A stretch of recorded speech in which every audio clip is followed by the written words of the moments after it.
Now we have the curtain raised yesterday on a new horizon for the Nigerian National Petroleum Company Limited after 4 decades of existence. The historic makeover of the NNPC comes at a crucial time for Nigeria as the country looks to attract more investments into its oil and gas sector, do away with fuel subsidy, and align itself with the new global clean energy agenda.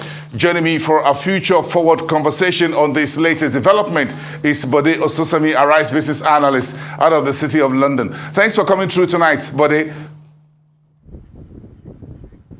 Yes, thank you. How exactly does the PIA, that's the Petroleum Industry Act, change the game for NNPC, and what other issues do you think needs to be addressed in the transition process of the oil corporation? Thank you, Burson, for having me on the show.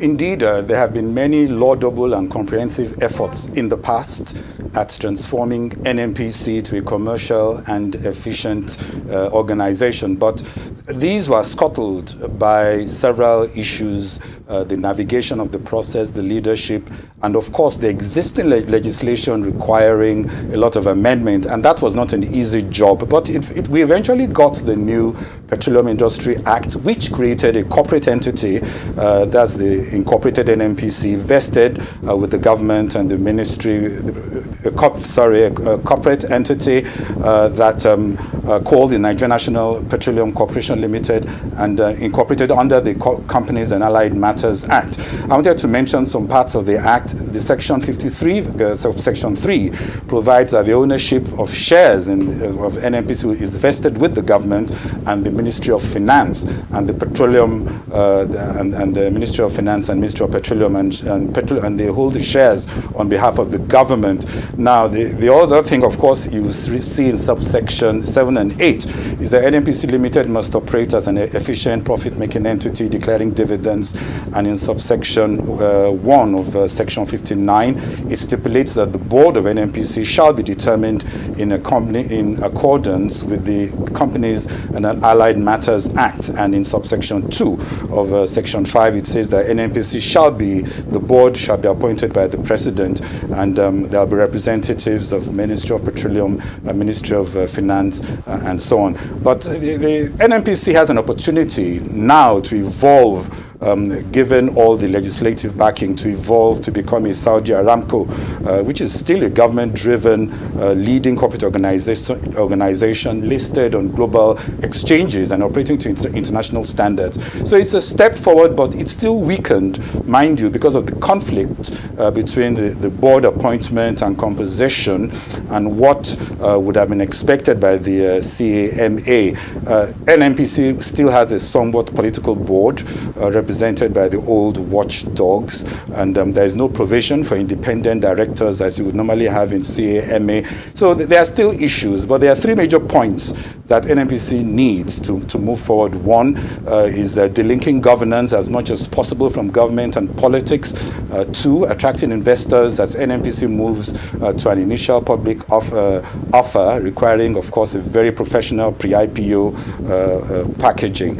And, of course, radically improving the quality of operations and reporting based on global industry best standards, not just CMA. But I think clearly the NNPC is on the right track. The market may want to watch, obviously, for consistent performance with audited quarterly statements. They want to watch new financial disciplines for at least 3 years before anyone will take your IPO seriously. But it's a start. Yes, 3 years to get an IPO on track. So if you look at that as the immediate timeline, so rebranding yesterday and announcing plans for an IPO, what's the investment case here from your analyst point of view for NNPC, even if it's going to be like 3 years from now, even though the NNPC says this could come a bit earlier than that? Well, the rebranding is a good idea. I like the new NNPC Limited website. Many positive themes are helpful to drive the transition, but it will be delusional to expect stakeholders to think that anything has changed by just renaming an organization. You still have, like I said, a board that is not transparently appointed, no independent directors. The government is still, the company is still owned by 100% by government entities. So analysts want NNPC Limited to move faster on this readiness for an IPO. My sense is the first test is when if we see a change in political party in 2023, does that result in new directors? Does that create any changes? That could be a red flag, and I think we need to ask the candidates how they see NNPC. But it's too early to talk about the business case in a comprehensive way. We still need to see the base case. Due diligence still needs to be done. The important thing is that analysts want to understand how government wants to stage the privatization process, and of course the important thing is what kind of numbers are we going to expect. NNPC still has to provide those numbers, and it's not an anecdotal affair. The numbers have to be rigorously interrogated before we're able to make any comments. So if we look at the evolution of the energy sector, you talk about governance, so looking at the energy sector itself, do you think some progress has been made, albeit, like you said, at early stages? What should be the next and immediate steps for the NNPC? Well, we are at the cusp of a potential transformation which should not be squandered. And of course, oil prices are healthy for now, which is good for your IPO. I'm not sure if that price is sustainable, though. The context for an IPO is very different from Saudi Arabia. Saudi Arabia is an Islamic monarchy. It's not exactly democracy.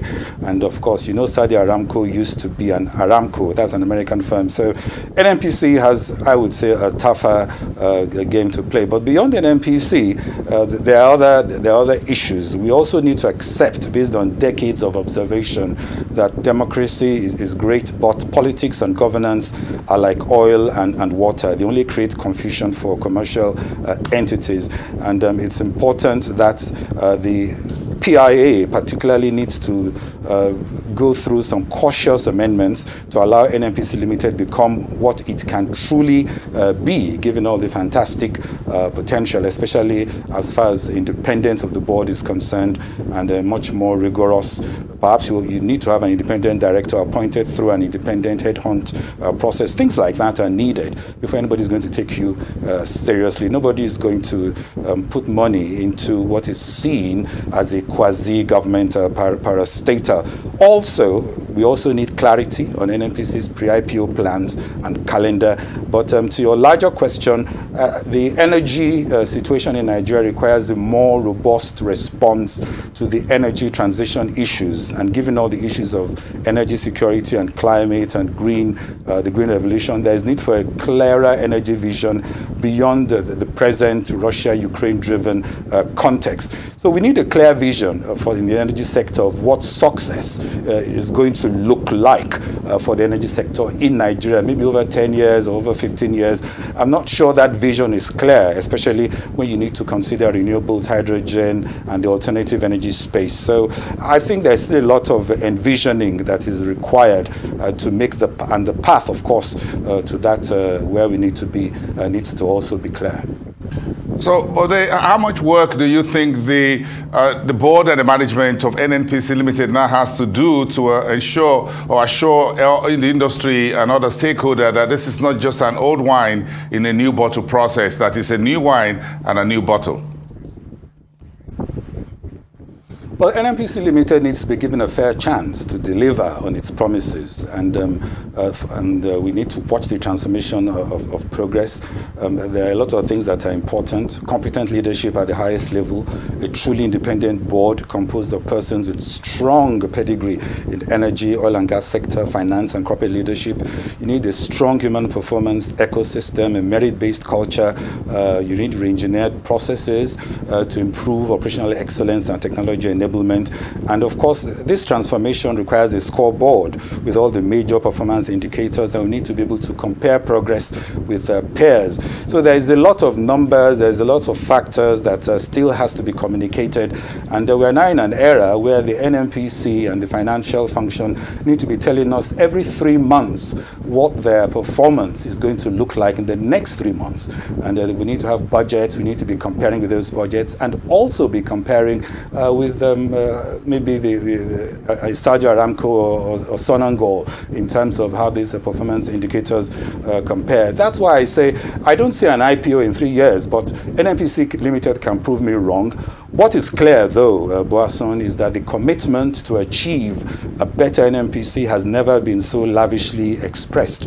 And for that, the management of NNPC should be congratulated.